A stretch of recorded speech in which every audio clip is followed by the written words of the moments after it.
We're here for the final session for the day. And in this session, you're going to learn about how to add colleges to your dashboard, how to fill the college-specific supplement, and how to fill the college-specific essays. And finally, how to submit your CommonApp applications. And for this session, we have Mr. Brendan Bond with us from the Office of Admissions at Syracuse University. Syracuse is a Next Genius Scholarship Program partner, which means if you are considering applying to the Next Genius Scholarship Program, or if you're looking for scholarships at Syracuse University, you can apply to us at next-genius.com.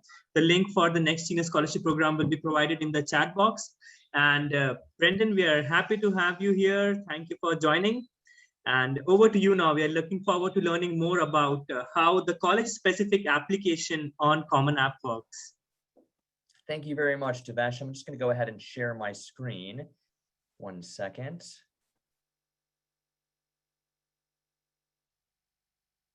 Okay, hopefully that's coming through well. Yes, perfect. So today I'm going to be talking about, as Devesh stated, the specifics around submission of the Common Application, specifically how to process your payment, reviewing your application, making sure you're covering all of the college-specific supplements, so that when you go to submit, you're all set and ready to rock and completing that application. So firstly, in terms of the actual submission, it is a 3-step process. You first will, of course, want to review your application, making sure that you are completing all the requirements of the college-specific supplements and college-specific requirements that the university you are applying to is requiring. Next, you are going to be paying the application fee. And lastly, if it's applicable to your particular institution. And lastly, submitting an application. It seems like it should be a straight process, but there's actually quite a few buttons you have to click as part of this. So of course, to submit an application to a college, you must complete all the sections of the CommonApp tab. The college's specific questions, invite your recommenders, go to the review and submit screen of that college, and then select and review the submit button. Of course, if the personal essay isn't required for that particular institution, then you can choose whether or not to submit it as part of your application. So I think that's probably a really important note, is that you're actually going to submit an application for each individual college that you're applying to. It's not just a one-click button that will submit your application to a variety of different, to all the institutions that you have on your list, on your dashboard, as part of your My Colleges. And so that's really important to know. So if you're going to be applying to 10 different universities as part of the Common Application, you are going to be submitting, quote unquote, 10 different times through the Common App. Each process will entail these steps that I'm talking through today, making sure that you're completing the supplemental parts of the application, as well as paying the individual application fee for each application. So first, you want to obviously make sure and review that you are satisfied with the actual application piece. So you can exit this process, the submission process, and make changes and return later. Hitting submit, obviously, in the Common App is a real major milestone in every college's admissions, every student's college admissions process. However, before you can celebrate, it's really important to understand the process and to make sure to review the information that you have presented, that it's all accurate and required. So firstly, navigate, once you've logged on to the Common Application account, start by navigating to the My Colleges tab. This allows users to, obviously, this is where you're adding schools to your Common Application dashboard, to your profile. This also is where you can complete college-specific questions and supplements and invite and manage the recommenders that you choose to write your college admissions recommendation letters, okay? So in terms of supplements, so I'm guessing most students here are starting to understand that many institutions will have additional aspects of an application that will be specific to their own university. Okay, and I'll run through a couple examples in the next slide.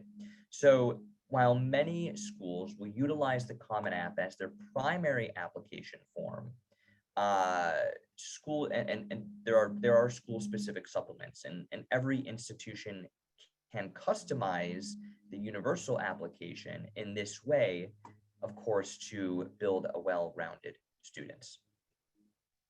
So let's take a look. Next slide. So here is the supplemental questions that will be asked by Syracuse University. And then also I included supplemental questions that may be used by an additional university, in this case, Columbia University in New York City. So everything from asking about a student's favorite snack to designing dream seminars. Many colleges and universities are getting very creative with their supplemental questions so that admissions officers can learn as much about applicants as possible. So in terms of Syracuse University, you can see the 3 specific questions that are asked as part of the supplemental application. First, are you applying early decision? So Syracuse University, like many universities in the United States, will offer an early decision opportunity to apply to Syracuse University to show a high degree of demonstrated interest. So that's the first question that's going to be asked as part of the Common Application supplement to your particular university. And in this case, this is obviously specific to Syracuse University. The second question that will be asked by Syracuse University here is to select your first and second choice programs that you're applying to. So here at Syracuse University, for example, we have 200 different majors, and students can apply to up to 2 different programs, a first choice and a second choice. So we will consider you for your first choice, and then we would consider you for your second choice. There's also a third option that allows for a best fit as well in terms of selecting programs that would work for a student if they're not admissible to our first choice. But suffice to say, that's the second question as part of the supplement that Syracuse University would be asking. The third part of the supplement to the Common App that's specific to Syracuse here is a short answer question. It's 250 words asking, why are you interested in Syracuse University, and how do you see yourself contributing to a diverse, inclusive, accessible, and respectful campus? So important to note here that there is one additional essay that's a part of the Syracuse University supplement to the Common Application. And your application wouldn't be considered complete until all of these questions have been addressed and answered in the Common Application. Basically, relative to the short answer question, and this is for Syracuse and for the other schools that you'll be applying to, just as in the main essay portion, there's a little box that will appear, and you can type or cut and paste from Word documents into that screen to complete that supplemental essay. And it's also important to know, word word counts matters. So you want to make sure that you are underneath the word count, or parts of your supplemental essay may be cut off. And so kind of in contrast, you can see here Columbia University uses a little bit of a different approach in terms of how they approach the supplemental part to their Common Application. So Columbia University, Common App school, but like Syracuse University, they also have a supplement to the Common Application that's going to ask a few additional questions to help get more specific information about the candidates that are applying to their institution. So you can see here, there's actually 4 questions that are list questions for Columbia University, and 4 different options for short answer question, or I'm sorry, 3 different options for short answer questions.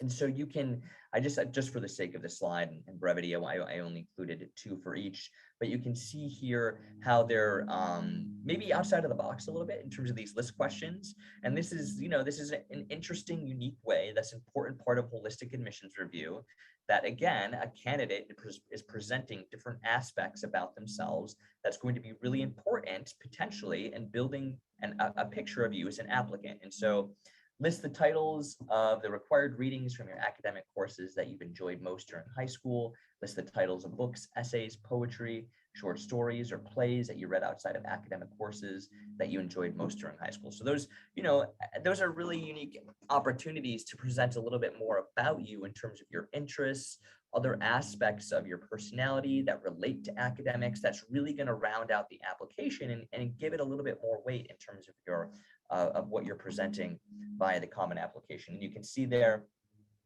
relative to the short answer questions, similar in tone to what Syracuse University would be asking. It's a more thoughtful, detailed look at a particular aspect that's related to the university. And in this case, it's asking about community service, and also why are you interested in attending Columbia University. Again, you can see that there are word restrictions, and so you want to make sure that you're paying attention to those. So aspects of your application, or I'm sorry, aspects of that essay don't get cut off.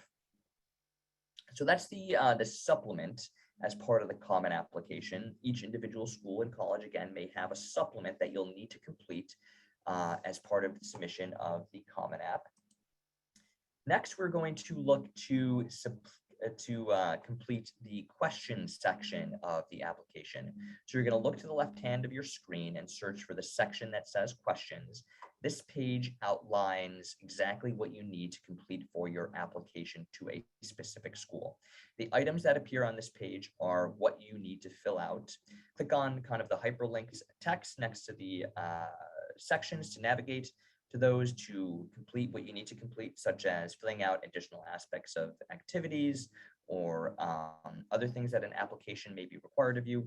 And when you finish these required materials, you can see then the option to review and submit your application on that screen, so you can go back and make sure that you're ready for the next step. So this is a really important part, because you're going to want to make sure that everything in your application at this point is ready to be submitted. This is kind of the area, the opportunity that you have to proofread your application. And I believe you can actually download a PDF copy of your complete application to an individual school. So it's a little bit more of a focused look at the pieces that you've completed, instead of kind of going through the click screens and the drop-down menus that you've completed. You can kind of look at a complete picture of what an admissions committee would actually see as your application.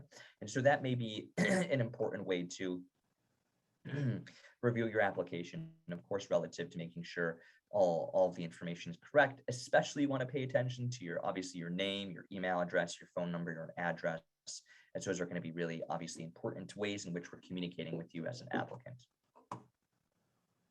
Okay, so next you're going to make sure that the recommenders section is complete. So this is, you can see here on the drop-down menu on the left, below questions on the left-hand side, you're going to look for the title Recommenders and FERPA. And on this page is where you're going to recommend, or you're going to invite, recommenders that will be submitting letters of recommendation on your behalf. So people who will submit forms and information to colleges related to recommendations. So you'll want to make sure that you're inviting your school counselor as part of this, who will submit your school reports and other forms by clicking on the invite counselor button directly below the button for inviting recommenders. And then finally, you can use the invite teacher button to select and assign the teachers who are writing recommendation letters for you. Now, a little note here relative to completing the application.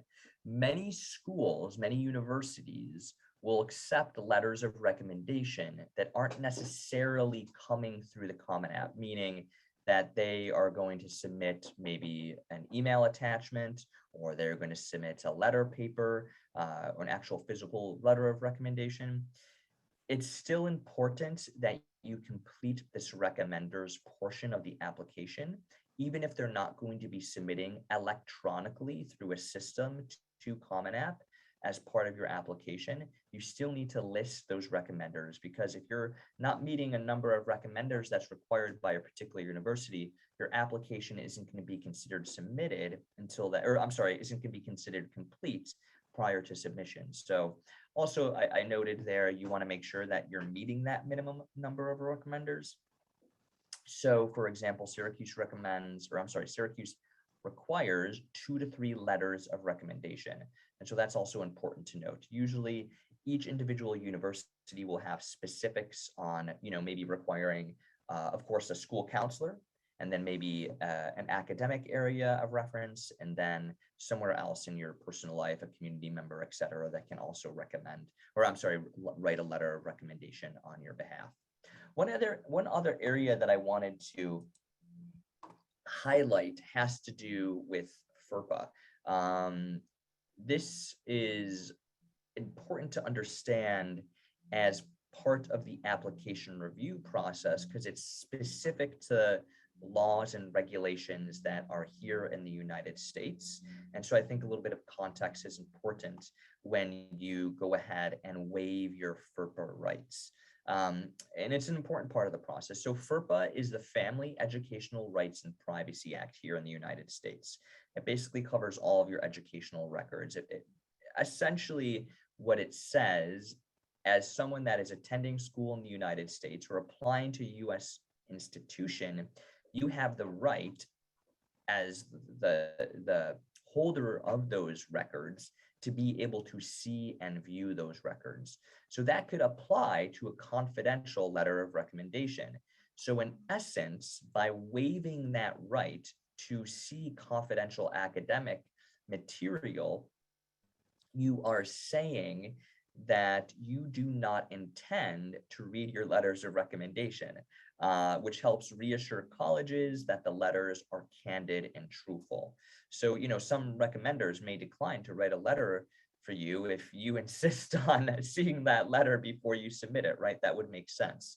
And so that's why it's important to go ahead and waive your rights in this process. I hope that comes clear.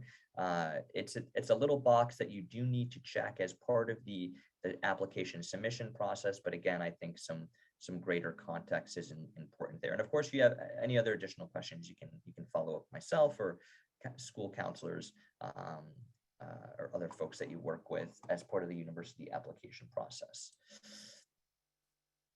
Okay, so the next part is completing the writing section before hitting submit. Again, you want to make sure that you are completing the recommendation center, the writing section of the Common App. Look out for the heading titled Writing Supplements and a subheading called Questions. Further down the left hand of your screen, you'll see a list of writing questions that are specific to the school you are applying to.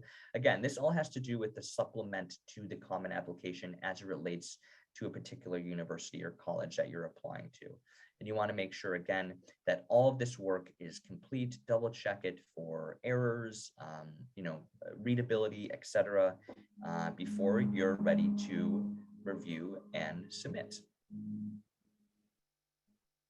And again, making sure that I just wanted to make sure that there may be multiple aspects of this. Again, like with the Columbia University application you saw previously, there's not just one supplement as part of the writing section. So next, you're going to be moving to the payment processing screen. So if you indicated that you qualify for a fee waiver, you'll skip this step. If the college has an application fee, you'll be taken to the payment processing screens. And so paying the Common App fee does not submit the application. You'll still have to return to the Common App to submit your app. Though some schools may charge, up to $75 or more. Other schools may not charge a fee as part of applying through the Common App. And you certainly should check the details to each college to determine if if it does charge an application fee, and what that application fee is. So in terms of an international student who is paying the application fee, the Common Application uses a transfer service called Flywire. So Flywire is the way in which that it will process your payment through international banking boundaries, right? And so that's important to keep a note as well. That's the way in which that you will be applying to Syracuse University and paying the Common App fee is through Flywire.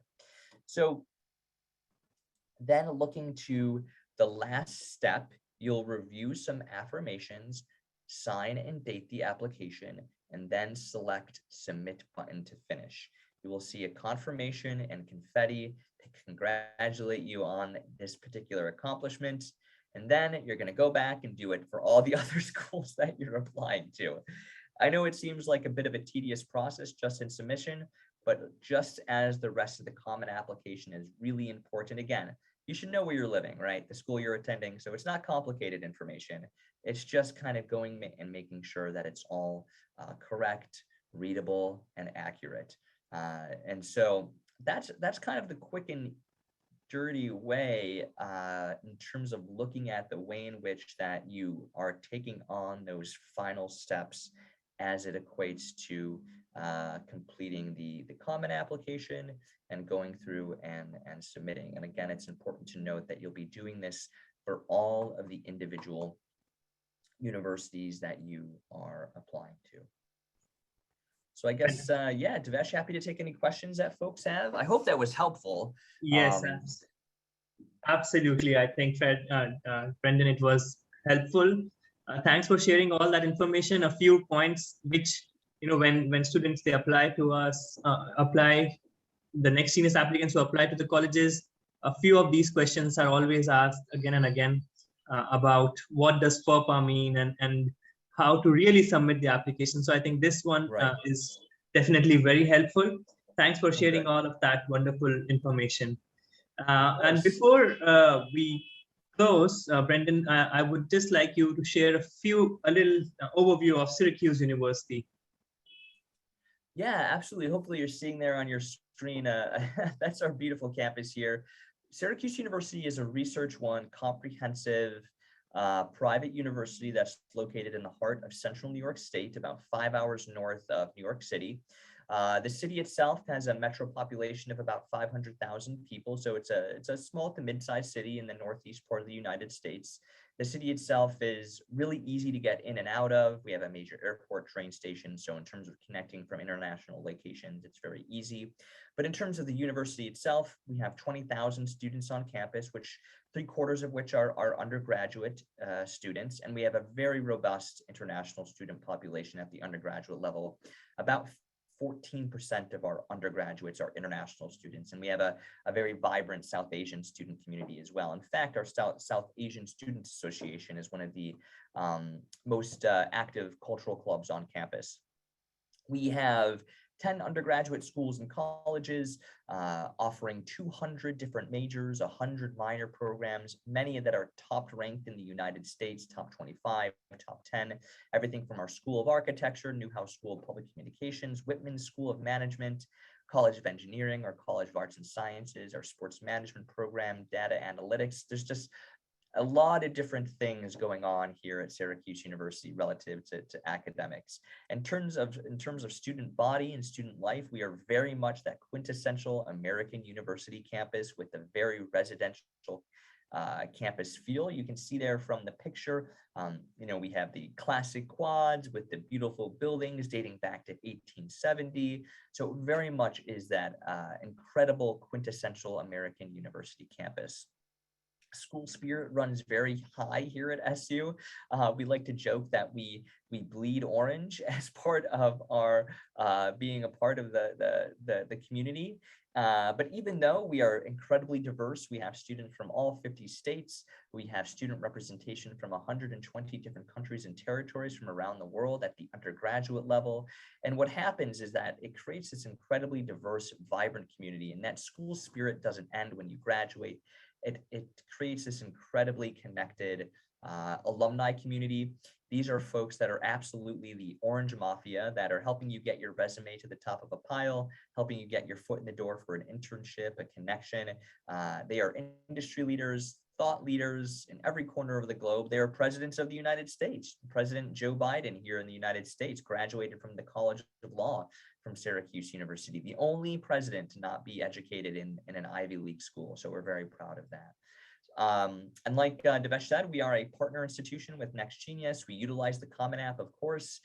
We are test optional for international students, just one point of note, and happy to stay connected with you as you're looking for a university. You can see my contact information here. I work specifically with South Asian students, so I'm really happy to remain connected as you're going through the process over the next few months, and hope to see you in person at some point. Fantastic. Thank you so much, Brendan, for sharing all of that information. And it was a pleasure having you here with us today. Thanks for sharing about how students can submit their applications and what all things they should take care of while they are submitting their application. So with that, we are coming towards the end of day one of filling your applications. Today, you heard all about filling your Common App and applying to colleges in the US. And tomorrow, again, we will meet and we'll talk about applying to colleges in the UK. So we are looking forward to that session as well. Yeah, Brendan, with that, I think we are ready to close. So thank you so much for joining. It was a pleasure having you with